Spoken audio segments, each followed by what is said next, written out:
Welcome back, everyone, to Crisis in the Kremlin. Last time, we got some expansion done in the Middle East, resulting in Iran becoming a People's Republic, and Iraq becoming a socialist, rather, staying a socialist republic aligned with us. Now, I don't know why I did this. See, to invite them to the Comic-Con, you need to provide both civil and military aid and support them in the war. There's never gonna be any way in which I can provide civil aid to these guys because my money's just too low. Then there's an event about withdrawing from the Eastern Bloc countries, but the proposal is shot down in the Supreme Council, so yeah, nothing happened. The loot to the republics is still relatively low, so I send in the KGB, which is never the worst idea.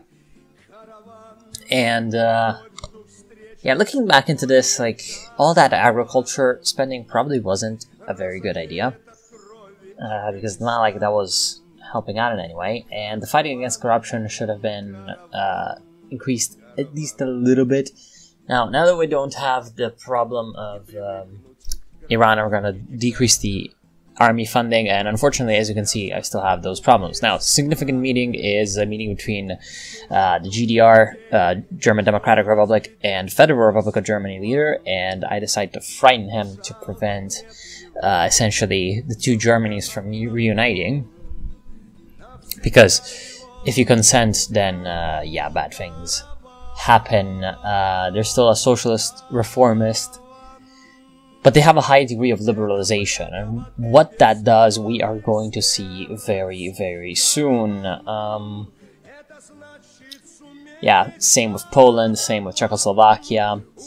This is partially due to our pre-game event choices, but also partially because of what's been happening, the events that have been going on lately. And now that the stability of the Soviet Union itself is suffering, we are gonna get the negative side to doing all of that. And yeah, I'm trying to see where I can cut, essentially, to beef up my reserve, because it's going down insanely fast. Like, reducing medical technology was not a good idea, but I just have to because there's no other way. And there we go. Liberalization in Poland. There's a lot of options. We can only control reforms or condemn. GDR, we can only condemn, which means that they turn into a Western democracy, and that has negative consequences.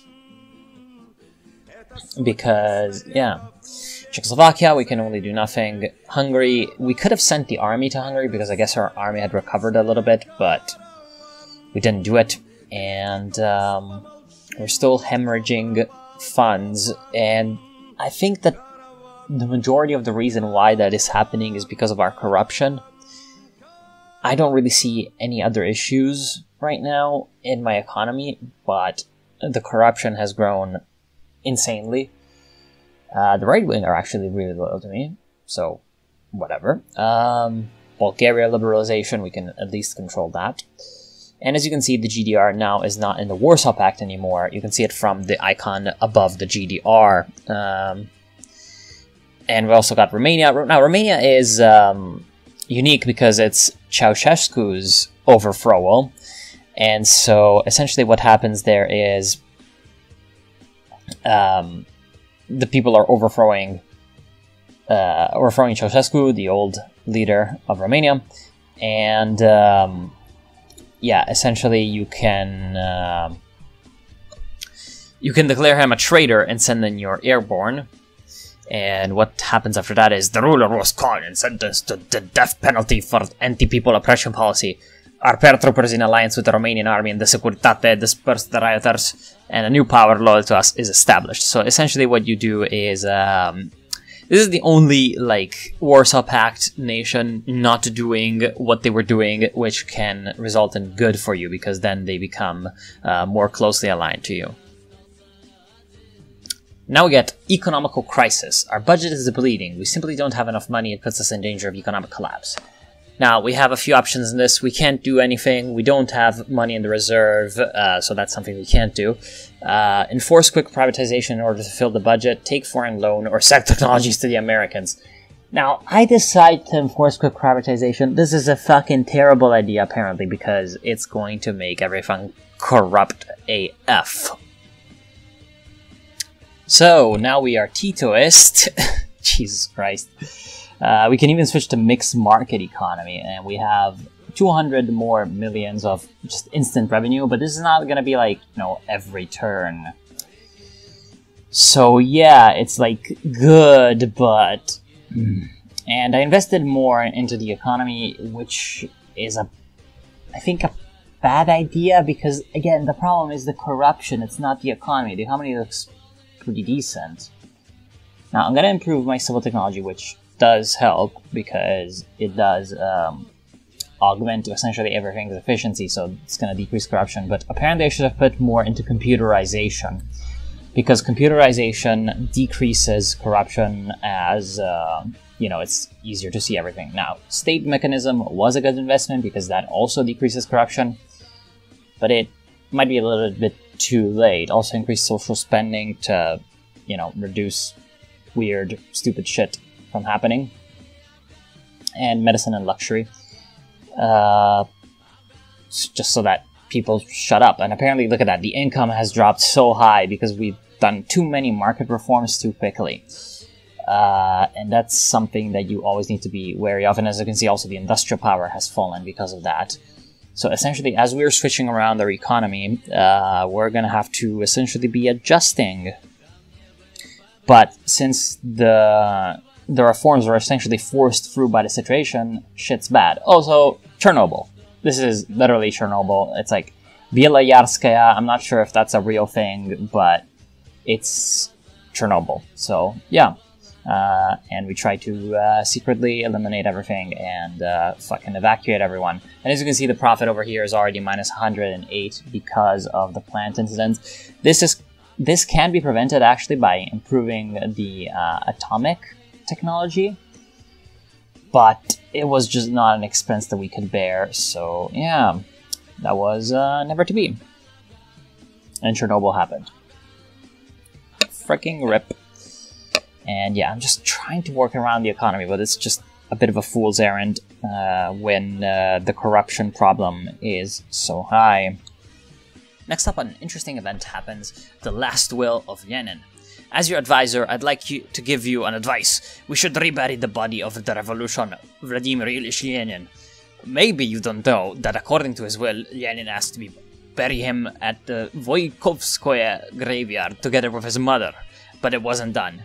Instead, the mausoleum was built, and the body was turned into an idol, to whom workers and peasants were made to pray like the false gods, with whom Lenin and his supporters fought. Now we can finally fulfill Lenin's final will and bury him near his mother.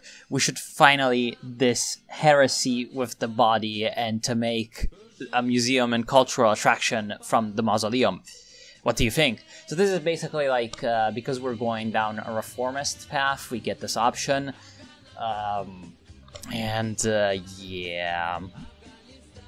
Our options in here are rebury Lenin according to his will, refuse, and apparently expand the mausoleum. So I guess if you're doing like a weird kind of hybrid Stalinist run with some reformism that's gonna make this event pop up, but you have Stalinism, you can maybe expand them. I don't know, or maybe Trotskyism. I have no idea. Anyway, we're not gonna ascend to this madness, and we're just going to refuse. So, strange idea of an advisor was denied, after which he left your cabinet with quite an unhappy face, and Lenin's mausoleum continued to stand at the Red Square, accepting new pilgrims from all over the world. Yes, of course. Moving forward, let's see what bad things the game will throw at us now. Oh, the Molotov-Ribbentrop Pact, apparently. So we can't break the principle of pluralism. By now we're just too far down the reform spiral. We can't deny freedom of speech to people anymore, which is going to become an issue very soon, as we will see. So now, as you can see, that we have made the quick privatization, the corruption has increased ridiculously. The oil trade is down the shitter because of the oil crisis, so it can't rescue us, and by now our budget doesn't exist, so basically our state is just fucked. I picked the United States network of ICS centers, which is going to reduce corruption, but it's too little too late. We have just gone too far and too quickly down a rabbit hole that we can't climb ourselves out of, because there's just not enough money in the whole Soviet Union to just, you know, pay off the officials that just continue getting the bribes. It's insane. And now, what I would scientifically call bad shit is gonna happen within the Soviet Union as well. So, separatism in Soviet Latvia.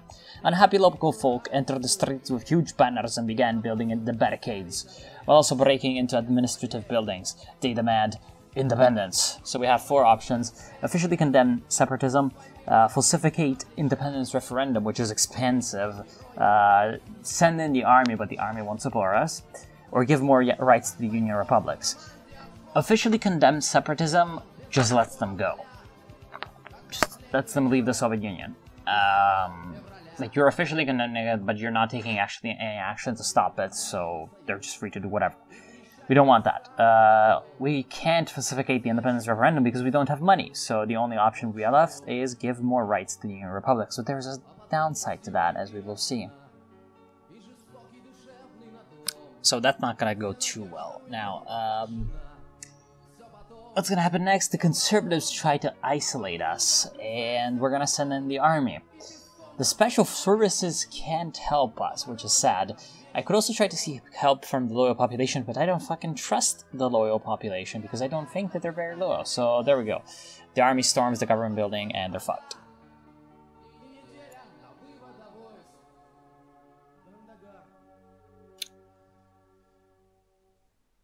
And I can't even eliminate the soil anymore because the KGB is not loyal enough. Then there's the 1988 elections in the USA. We can't do anything. And George Bush gets elected, which is not good. Corruption is at 100%. That is also not good. Jesus. That is really bad. I'm trying to figure out what's going wrong, but what's going wrong is obviously the corruption. Like, there's no other problem, really. And the income of the population, but hey, that can be improved relatively easily. It's the other things that won't go away as quickly. Minus 107 each 2 turns, so that's never fun. Ecological catastrophe, that's because we're not spending enough on ecology. And actually now we can even take loans because we have a market economy. Although taking loans can and will lead to bad things. And yeah, look at that, minus 48, 100 millions. So we need to spend less on some things, which is unfortunate. Economic crisis. Speaking of loans, we can either enforce more privatization, which, to be fair, if your corruption's at 100%, you might as well privatize again. But yeah, I take a loan and I give it all to the reserve, which goes back up to 424. But losing 100 every 2 turns, it's not great. It's just not fun. And now there's green, and green is really bad. You're gonna see why. Because you see, when nations turn green on the Union screen, that means that their loyalty has gone down below a certain meter, and it means that separatism events can actually start firing. Like Yeltsin in charge of Russia. During recent elections in Russia, which wouldn't take place without your permission, were suddenly won by an opposition candidate. Young and popular among the people, Boris Yeltsin. Candidate from the party Ryzhkov, the Communist Party, gained less than 30% of the votes. Yeltsin is planning radical reforms. Yeah, shit gets bad from here on out. Soon after Yeltsin became new leader, Supreme Council of RSFSR made an independence declaration and banned the Communist Party of RSFSR. So, yeah. That's not good because we couldn't do anything. And, yeah, now we're outlawed in Russia. So I guess we're in Kazakhstan. And this is why it can be bad to give rights to Union Republics. We're now a Lisbon Treaty type union. So we're the EU. Fuck.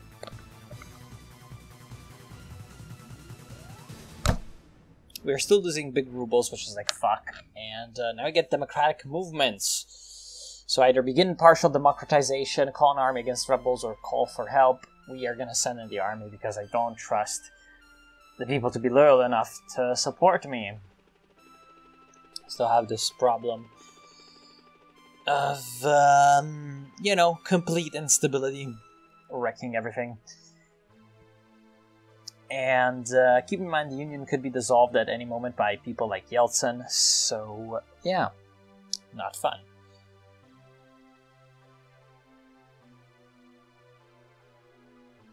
Basmachi in Chechnya. I'm not even gonna comment. You can judge by yourself what just happened. So yeah, now the entire union is green. Although, like the Russian Federative Socialist Republic is back to being loyal somehow. Everyone is incredibly disloyal. Here's George Bush. Can we do anything with him? Will we do anything with him?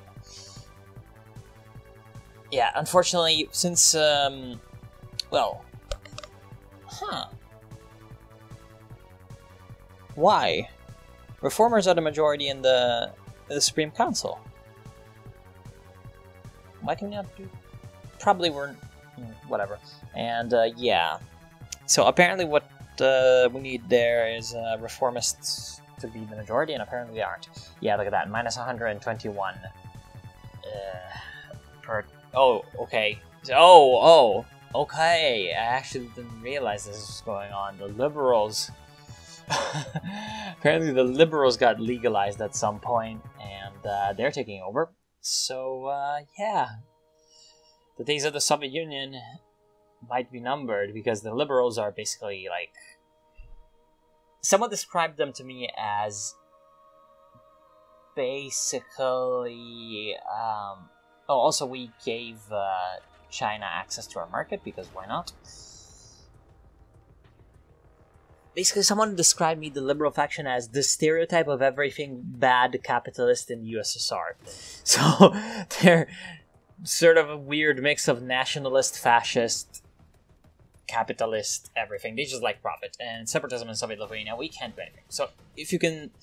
As you can see from the top left in the Union painting, sovereign Ukraine, they're starting to go gray, which means they're not in the USSR anymore. And since we don't have an army, since we don't have, since the Union republics are already too strong anyway, the next step is just independence.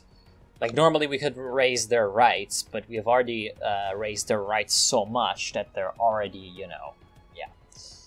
So, 1988 might be the end of the Soviet Union.